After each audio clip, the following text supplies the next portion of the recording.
What's your story? My story. That is they're just diving right in.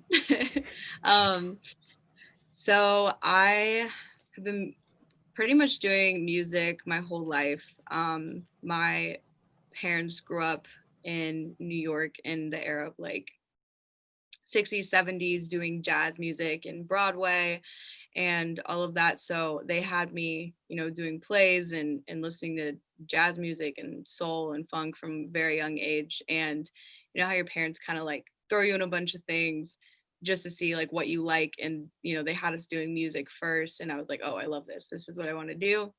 And yeah, growing up in Dallas, I didn't really know like the professional aspect of it or like that I could do it for a living. I just loved it.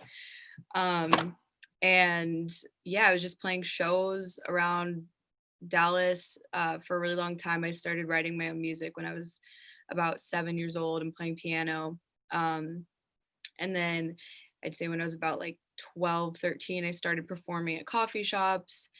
I would drive to Austin and lie about my age, saying that I was 16 when I was like 14 to play shows there at South by, which was dope. And yeah, I would like just go sneak around places. My parents were like, okay, like she's really trying to do this. All right. And then um, fast forward, I hated school, hated it, like never liked it, never wanted to.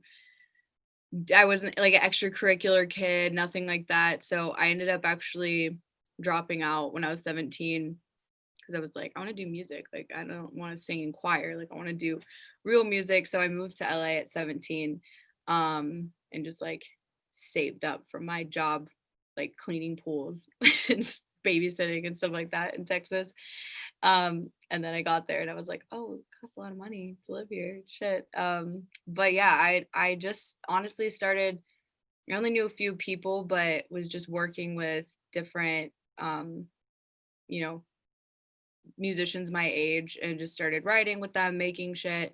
And I'd say that it took me about 2 or 3 years to really find my sound and like who I was and what I wanted to do because I had so many influences and figuring out how to channel that. And yeah, just started meeting more people just from being in LA and then started getting more connected and learning the ins and outs of the industry and getting into the creative aspect of wanting to direct my own videos and style and all of that. So yeah, it just kind of like happened super organically in the past like couple of years have just been a blur of just making shit and putting it out and meeting people and yeah, just trying to get it out there. Jam.